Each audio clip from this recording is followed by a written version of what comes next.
대부분의 사람들은 직장 생활을 하며 출퇴근 시 자차나 버스 등의 대중교통을 이용합니다. 그러다 보니 필연적으로 대중화된 우연한 사고, 즉 교통사고를 주변에서 자주 접하게 됩니다.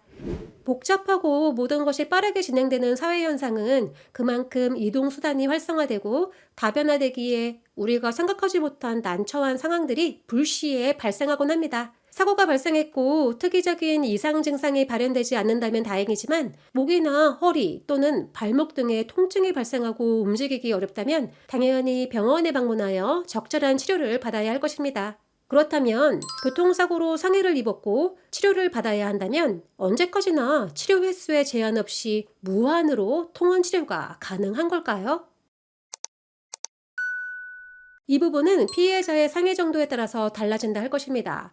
복합적인 신체 손상으로 사지의 골절과 머리, 뇌출혈 등이 함께 발생한 경우라면 정형외과, 신경외과, 신경정신과 등을 종합적으로 정기적인 관찰이 필요하기 때문입니다. 특히 뇌 손상으로 정신과 진료가 필요한 경우에는 장기적으로 적지 않은 교통사고 치료 횟수의 발생을 예상할 수 있고 실무적으로도 그러한 사실을 잘 알게 됩니다. 이렇게 복합적인 외상이나 중상의 문제에 해당하는 경우가 아니라면 실질적으로 주중 치료 횟수 제한을 받을 수 있습니다. 그러한 이유는 단순 타박상, 염좌 등의 경상 관련 환자에게도 중상자와 동일하게 치료 횟수가 적용된다면 지불보증제도가 남용되거나 악용될 수 있고 이는 결국 보험료를 납부하는 다른 일반 대중에게 보험료 인상이라는 불합리한 모습이 발생하기에 이를 방지하기 위하여 치료 횟수 제한 및 기간이 정해져 있는 겁니다. 실제로 2023년부터는 경상 환자에 해당하는 자배법상의 상해급수 12급에서 14급에 해당하는 피해자분들은 치료가 필요하다는 진단서를 제출하여야만 지불보증이 계속 연장된다는 내용이 신설되었습니다. 그렇다면 경상 환자는 반드시 진단서를 제출해야 할까요? 치료 4주까지는 진단서 없이 교통사고 후유증 치료를 받을 수 있습니다. 단 4주가 초과되는 경우엔 진단서를 필수로 제출해야 합니다.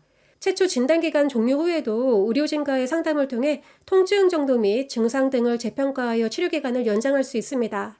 교통사고 후유증이 남지 않고 증상이 회복될 때까지 충분히 치료받고 회복에 집중하시면 되고 진단서 발급 시 발생되는 비용은 보험사 부담으로 금융감독원이 안내하고 있습니다.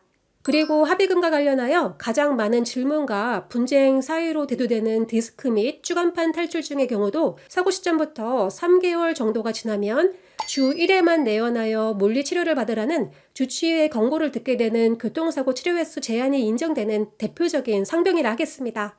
일반적으로 발생한 어떠한 문제에 대해 당사자 사이의 의견이 일치하게 되면 그 내용으로 더 이상의 다툼 및 의견의 대립은 종결시키고 장래에 발생하는 책임, 권리, 의무 등도 소멸시키는 법률 행위를 합의를 하겠습니다. 그렇기에 교통사고 합의 이후에는 자동차 보험의 적용도 소멸하고 해당 보험으로는 더 이상의 치료가 불가능한 것이 맞습니다. 다만 가끔 대인배상 담당자가 피해자에게 보상 종결을 유도하기 위하여 교통사고 합의 후의 치료 문제에 대해서 2주에서 길게는 5주까지 지불보증해주겠다는 내용을 제시하는 경우도 있는데 이러한 경우는 보험사의 실무적인 담당자 입장 및 실적과 환자의 상해가 중상해에 적용되는 경우 등 복합적인 사유가 있을 때 발생하기에 아주 예외적인 사항이라 할 것입니다. 따라서 교통사고 합의 후에는 원칙적으로는 더 이상의 대인배상 지불보증의 적용은 불가능하게 됩니다.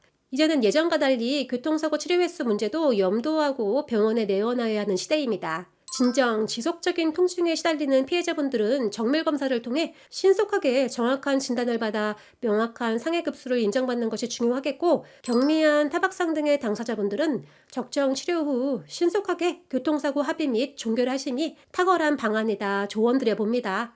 오늘의 영상 어떠셨나요? 도움이 되셨다면 좋아요, 구독 부탁드리겠습니다. 다음번에는 더욱 알찬 내용으로 찾아오겠습니다. 다음에 또 만나요.